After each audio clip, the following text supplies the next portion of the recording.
This is Pete Moore on Halo Talks NYC. I have the pleasure of bringing straight from the UK, off of a farm, out of the pandemic, Ian Mullane, Keepme.ai.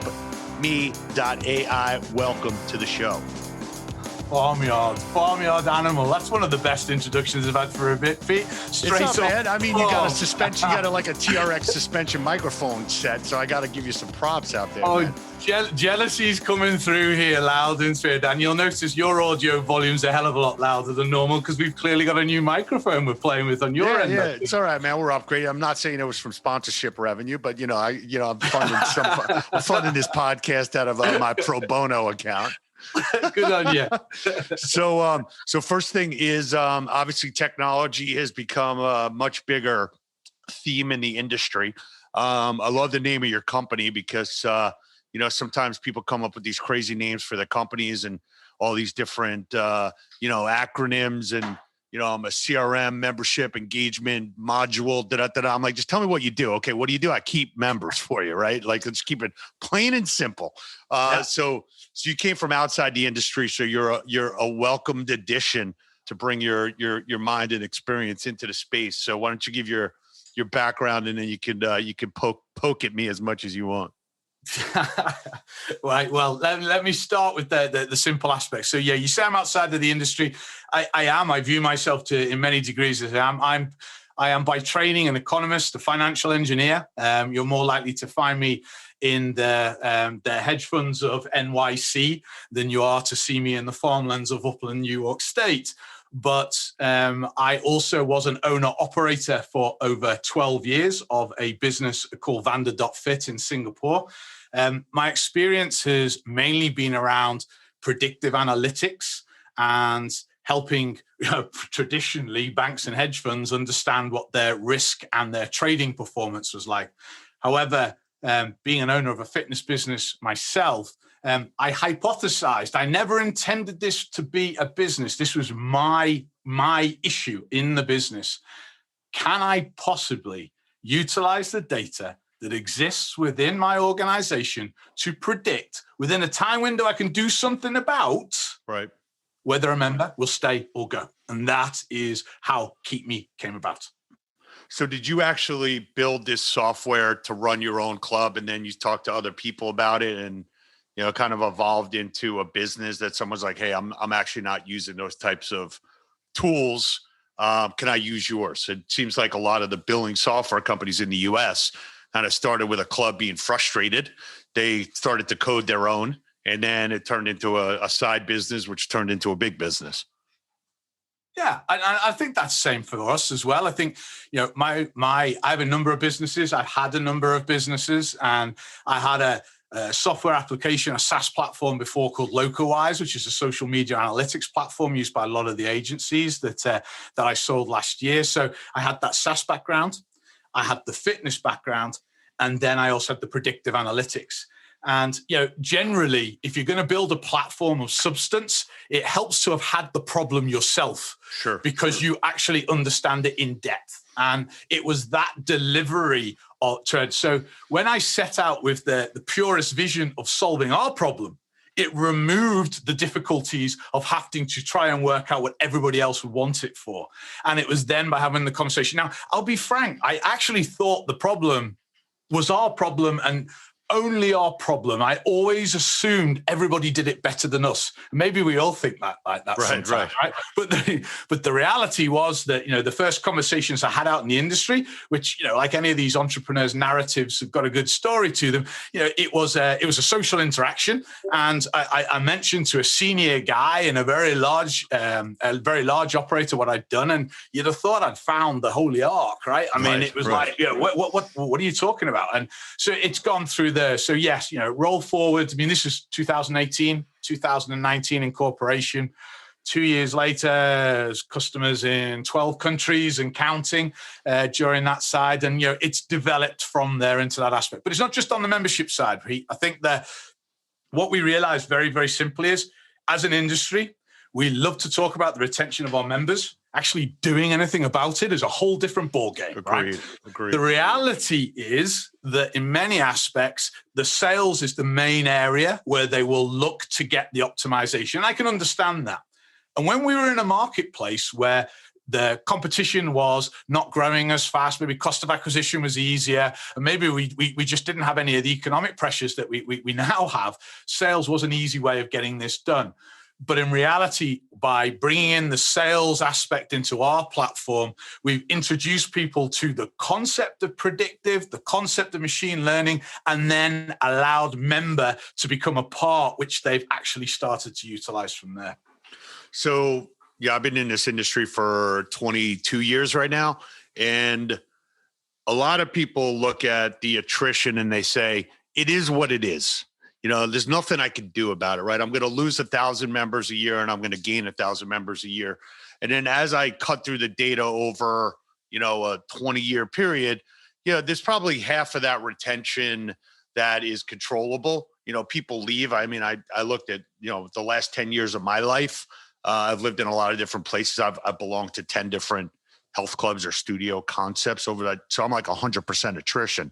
So I want to first apologize for not being as predictable as you'd want me to be.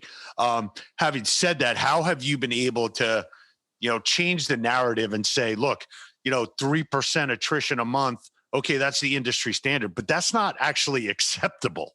Like, don't accept that. No, I think, looking back at some of the very strong guests you've had on there, a guy that comes out to me, the people who engage with us tend to be the ones that have the lowest attrition, not the highest. And that's because culturally, they're driven to this being a priority in the business. So right. Frank Lawrence, for instance, at Little Rock, right? Sure. He's a great example of an individual who's got an industry-leading high retention, and yet is more interested in understand how you can deliver it. Right? So technology's changed significantly the consumer's expectation in a health and fitness in a halo setting, right?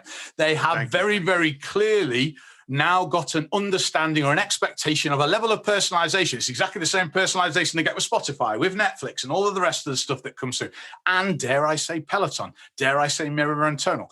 Now, in the traditional operators setting, that level of personalization probably extends to no more than I'm saying, hi, Pete, as you walk through the door, how's your day, right?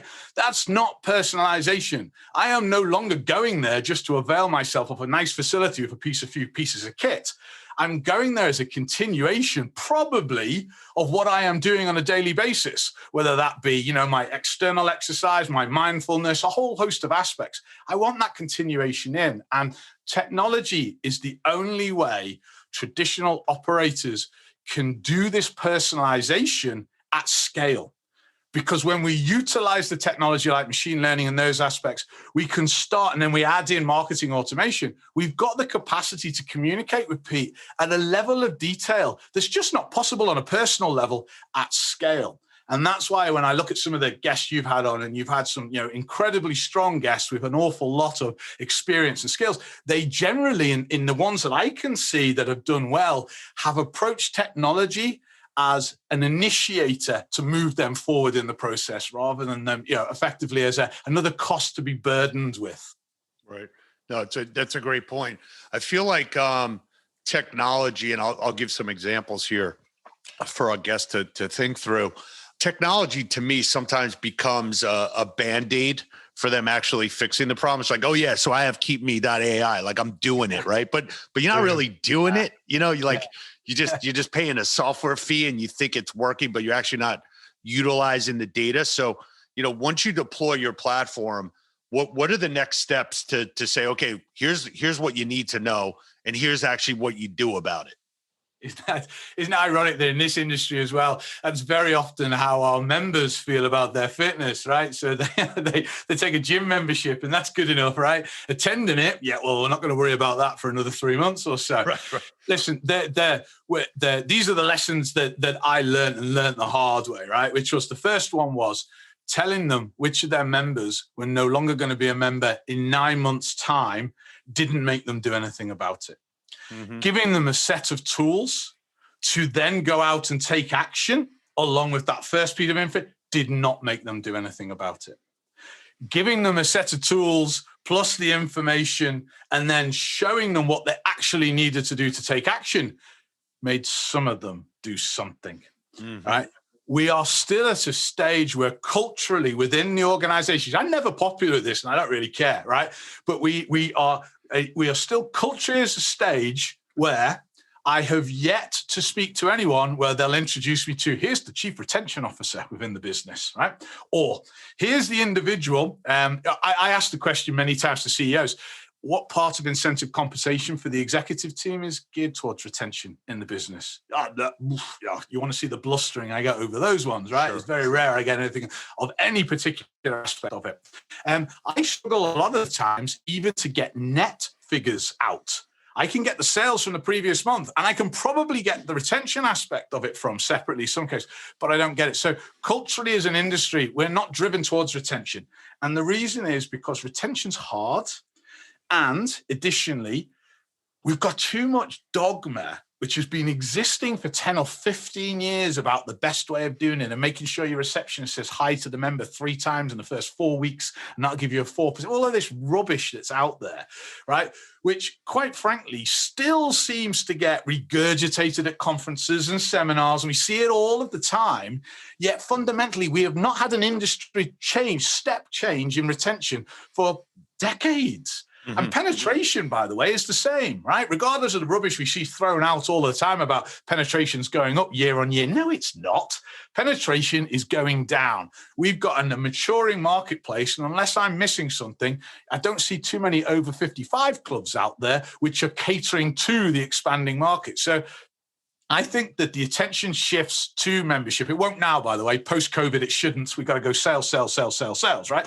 But when we're looking at retention, we're presented with an opportunity because the market is going to be continually competitive. We've got an aging population. The cost of acquisition to get people in through the door is harder. The best performing clubs that I see every time in, time out, are the ones with the highest retention. Not because they've got the highest retention, but they've also got the lowest acquisition cost. They've got the highest quantity of referrals, and they've got the highest lifetime value for a membership.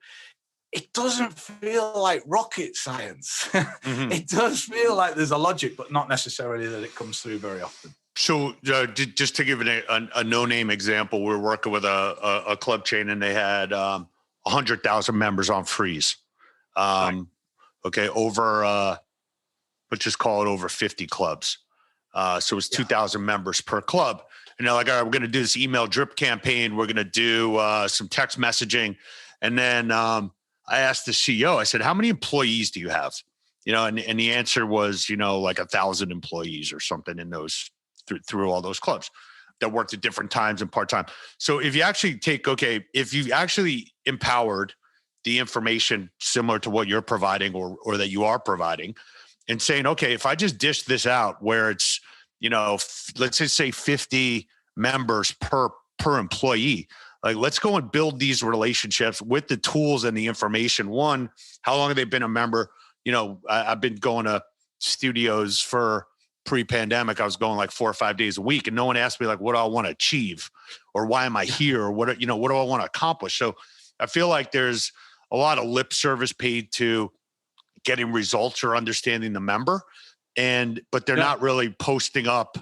If you talk about your past hedge funds that you worked with, like, you probably managed like 50 or 100 hedge fund relationships on your own, right? And I feel like people inside the club sometimes don't, post up like one person to like 50 members and say, you're responsible for like this bucket of members. We're going to give you the CRM tools. We're going to give you the predictive analytics. And like, you're responsible for this mini tribe. Do you see people saying, all right, I'm actually not just going to take the predictive analytics and have it like at the board level, and we're going to talk about it in this conference room. Like, let's try and infuse this and make everybody responsible for the member base. I don't know if that's a question.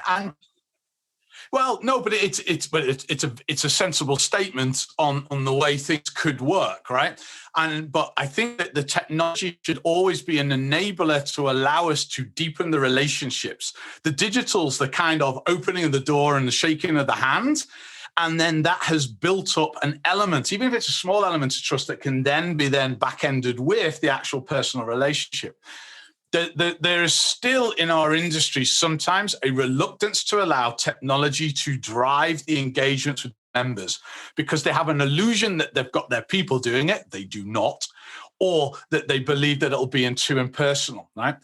I have the capacity, I have operators now who utilize this, that they can take a look at their entire membership, and Keepme can segregate for them the people with the highest probability that they will purchase personal training.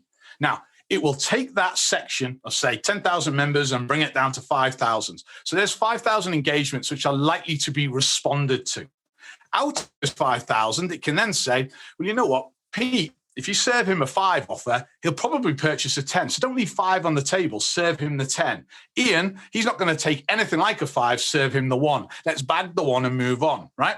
So then we've not only have we found the people who'll purchase, but we're now at the stage where we're giving them something that they're highly likely to actually want to purchase with that value. We can add to that to make sure that Pete and Ian only get visuals in that which are relevant to them. So don't go show me a 23-year-old buff guy on that side of things. I mean, quite frankly, clearly I am nearly 23 times 2. But with that being said, with that capacity, we know that we have the ability to automate. So I've got operators at the moment who are every single hour, every single day are serving personal engagements at the right pricing level to the right individuals with the right visuals and the right text and context to them without any operator engagement. Where does the value come in from the operator? Hi, my name's Ian. I've just received that engagement around those 5 PTs. I'd really like to take that on board. Yeah, fantastic. Let's go down that route. This type of stuff is done. Otherwise, what's the other option B on this one is we've got 10,000 members. Let's send them out the PT offer. Let's just throw everything at everybody and see what we get. We get unsubscribes. We get a lack of engagement and those type of things. One operator, as an example, in this particular context, 35% increase in non-dues secondary spend in the first month, right? Utilizing the same technology, 8% increase in conversion on sales on the first month. Wait for it, 1 year operation, they've had 13-month increase in LTV, right? Wow. Very strong thing. This is due to having more insights about who your members are. We're not just 45-year-old male who lives 3 miles from the club. There's a lot more nuances in there, and these can be driven out of the data into the hands, as you said, of individuals who can then use them to translate value and make that member feel like they're in a place where they're not just the membership card. So how do you take the technology in your example there and make sure that everything that's going out to these specific people, that there's knowledge internally that when someone does call, maybe it shows up their cell phone number, it says Pete Moore, they could go into the system and they can actually now interact with that intelligence? That's right. And listen, that's been the learning aspect for me. So if I'm coming from the data and doing the analysis and that cool stuff, the next thing was you serve it out and you get the response, then how do you deal with that? So what we do is that, for instance, let's say, for instance, that someone responds back, that email then comes back into the platform. And then so it's dealt with. But here's the other thing is it also, the platform, because it's machine learning, it's constantly learning. Did they open it? Did they share it? Did they unsubscribe it? What did they click within it, right? Then they came back.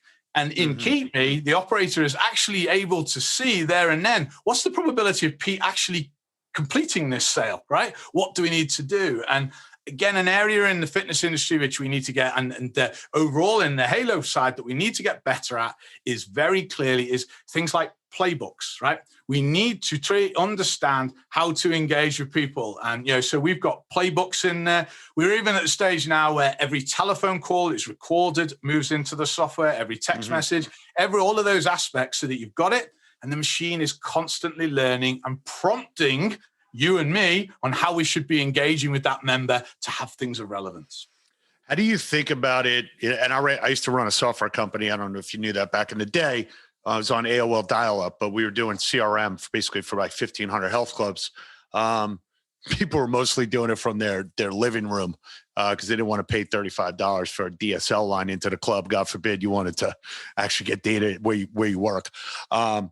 Having said that, I always had this urge to say, look, if you're not using the technology the way I want you to, like maybe I should do it for you, and you kind of get into this like creep of like I really want you to use it the right way. And maybe I can provide that as a service. But if I do that, then I'm basically not able to scale my business. And like, I actually don't want to get into your grill to the point where like now you're calling me. So how do you, as an entrepreneur, say like, okay, this is the best I could do, and I want to give you the tools, but like, I don't want to run them for you?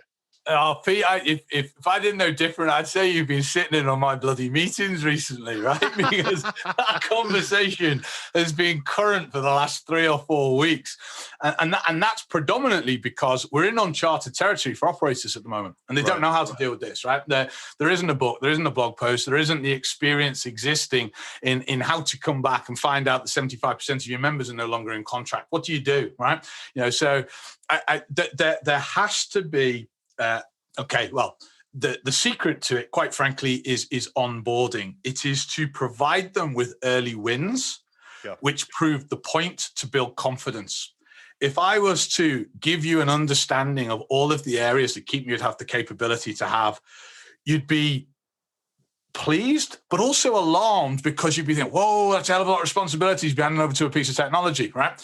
And what happens is, all of those choices cause paralysis, and they don't do anything. They just don't. Yeah. And then they end up just looking at the insights all the time going, well, that's cool. And they don't do it. So what we do very early on is identify some key criteria, key actions that will have a measurable impact, but also have the capacity for their customer to feel in control. And, if you look at some of the customers that we've got, people like Styles Fitness in Illinois, a good example, right? So, they start off looking at managing a small part of the process, and they grow it and they grow it and they grow it and they grow it, and they look at the results. And that's the important thing. Always give quantifiable, not too quality driven, quantifiable results, because by doing that, you build confidence. And we also have the operator doing more of what wins rather than what does not. And still very often, when I come across things like their social ad policies that they have and those ones, an awful lot of the work they're doing, it's not actually returning much for the investment that's being done, and doubling down on some of the other programs that were, but that can only happen when they've got those results and have an understanding of what to do. Gotcha. From a standpoint of how the software works and the member referrals obviously is the best way for these groups to continue to grow their membership base. Obviously, a lot of these companies are sales and marketing organizations, and they, forget that they've already got the members that will generate the additional new memberships. So how do you kind of fully educate people on, you should be thinking about sales half the time, you should think about retention half the time, or how do we change the psychology? Well, I think again, there's 2 ways. So there are the high-driven retention clubs who've already learned it and never need to be taught a thing, right? And they can see that because it comes through in the numbers. I think in the others, just like anything in life, some people need to learn the hard way. And the hard way is when competition has increased to a level where it's a battle. It's a race to the lowest point, right? It becomes a price-driven with high acquisition costs. We've got competitive density increasing all of the time. And let's face it, costs are increasing. They're going to increase even more. I mean, if you take a look at the macroeconomics out there at the present time, we're likely to see inflation becoming a challenge as well over time. Mm-hmm. And it is unlikely that we're going to be able to make, as an industry, our proposition match inflation over the period of time, because we seem to be seeing it driven down. So there will be some that get it because they see that the circle of growth that comes from getting it right. There are some that won't, and it will either be too late or they will get it in time to be able to do something about it, but it will be because they've suffered the pain before they actually get around and do it. I don't think there is any easy answer. I do believe, though, that organizations that have confidence in what they can see, you can't fix what you don't know. Right. And if I was to sit here now and say, show me all your members for the next 12 months, okay, out of those 10,000 members, 8,000 of those are not going to be there in March next year. And out of those 8,000, to a probability of 95%, I'll show you which ones aren't. Now, go fix it. What may worry you, Pete, is the fact that I would suggest that 4 out of 10 won't do a thing, even though they know with 95% probability who's not going to be there. Why? There's no process. There's no one responsible. And you know what? Do we even wonder whether culturally there's still so much more kudos around getting new members in through the door rather than retaining them, right? And from a business perspective, anyone who thinks that watching 60% of your customers walk out the door year on year is a sustainable business, well, they're in a different market than I've ever seen before. Yeah. And I can't I mean, one of the things, just to kind of level up to the financial markets, a lot of these businesses that have basically stolen, if you will, the health club recurring membership script, they're valued at much higher multiples than a traditional health club. So a traditional health club, let's say, has 30 to 40% attrition, might be worth 5 or 6 times EBITDA in a sale. Whereas you take a subscription business such as yours or a software company, those are valued at multiples of revenue or multiples, like an annuity. So like 10 times EBITDA. And the only reason why is because investors think that this is a churn machine and it's never actually going to enhance itself because the business model is not set up to actually scale. Once you get to a certain point, it stops. And then you're just basically on a treadmill, just trying to keep, the ad drops, the same. So not really a question there, but I think there needs to be a full understanding that once you get that member in, don't move on to the next one. Invest time in that person and understand what their goals are and use the technology to enhance that relationship. A lot of groups that are in the middle market are Dave and I just did a executive seminar for New York sports clubs. I said, what game are you playing? And Planet Fitness plays a game called, return on marketing and parking. Equinox plays a game on return on assets, return on investment. It's a beautiful location. And I think the middle market's like a return on relationships. And if you're not optimizing those relationships and understanding like that metric, you're probably not going to be successful. So from a standpoint, last question here is, do you view these educational seminars? Do you think you have to put people inside the clubs? Sometimes you like going old school and saying, look, I got to get you, like Mind Body started out doing, regional educational seminars around the country and then turned into a, $2 billion company. How do you feel about, once everyone's kind of out and about, going in, almost like hand-to-hand combat, like we're going to teach you how to do this. And, this is actually going to materially change how your business profile is. I wrote I'm not sure if you caught it, Peter. I wrote a white paper back in December called Future of Fitness. And it was downloaded 1,000 times, 50 odd countries. There was a lot of appetite for it. What came out of that was a request to have an operator's understanding of how to utilize data in their business and how to understand whether machine learning and artificial intelligence had a play. How can we know what it is, Ian. We get a good idea of how it is, right? But what we really understand is taking into account our business, how can we bring it into play? I finished last weekend writing that paper. That'll be coming out in about 3 or 4 weeks' time. It will form, I hope, it's very egotistical to make the reference, but I hope it is all an operator would need to do to be able to read it, to at least understand whether they had the applicability. The underlying value I'm trying to say is that within every operator's business, there is a level of gold called data, which has the capacity to change your business for the better. Now, whether it be now, whether it be 12 months, 18 months, 2 years, 3 years down the line, depending who you are, Equinox is already doing it with Whoop and Fitness Plus and all the rest of it, right? But the reality is that understanding that it is about the data and collecting it now and having the discipline to make sure that you're doing it is there. Off the back of that educational effort, and I warn people now, no one will have insomnia if they do get this white paper. It's 50 pages, and it'll definitely give you the capacity to fall asleep in the evening should you desire to do so. But if you persevere, you will come out with a solid understanding of it. And I think that will then form off the back an educational element that we're doing. What we've thought about doing is giving organizations access to a digital training, right, where they can put new members of their team through to understand how to utilize this type of aspect of there. And that's something which I think we'll do. What we do know definitely, Pete, is we need to take a role in this industry of not, look what we've got, it's great, try it, but educate people on why, because what's changed in our business in the last 12 months is the advent of the digital player. And whether you think they're going to supplement, take it over, own it, or just make the business, the sector bigger, which is what I personally think, you've still got to play with the fact that they have the capacity to do this better than anybody currently, because they don't have all of the dogma of history to be able to deal with. So there's lots of opportunity. That's a great point.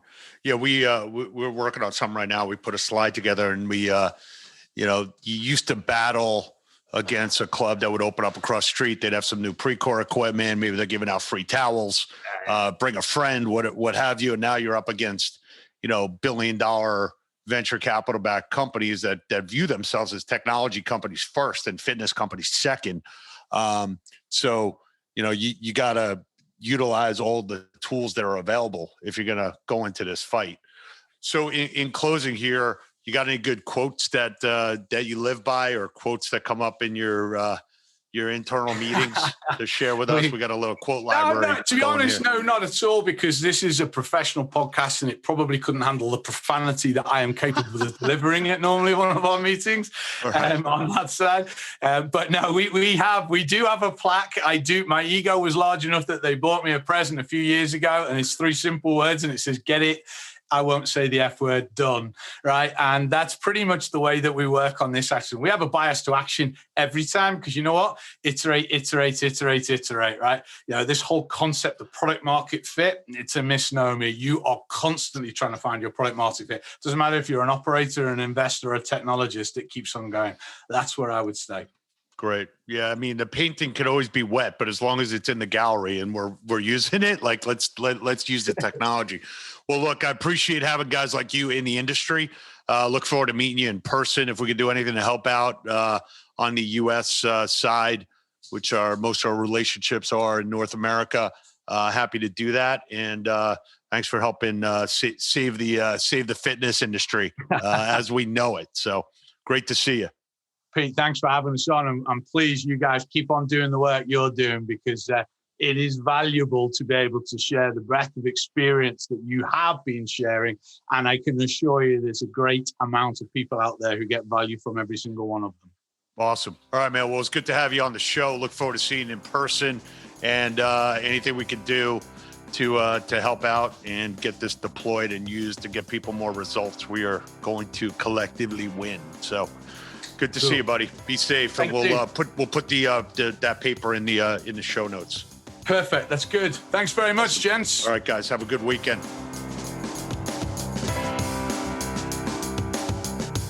I want to thank my friends at Burn, BRRRN, for sponsoring this podcast. They are the innovative company behind the world-renowned Burn board. Many of you don't know, I was one of the top roller hockey players in all of Nassau County back in 1988 to 1990. If I had a Burn board, watch out, I would probably be an NHL legend. Got a 7-day free trial on their on-demand library of hundreds of workouts, $30 off the purchase. Check it out at shop.theburn.com. We'll have it in the show notes. Use the checkout code HALO and go burn it on the Burn board. Ice hockey in your living room, at-home fitness, low cost, low tech, low impact. Go HALO, burn it up.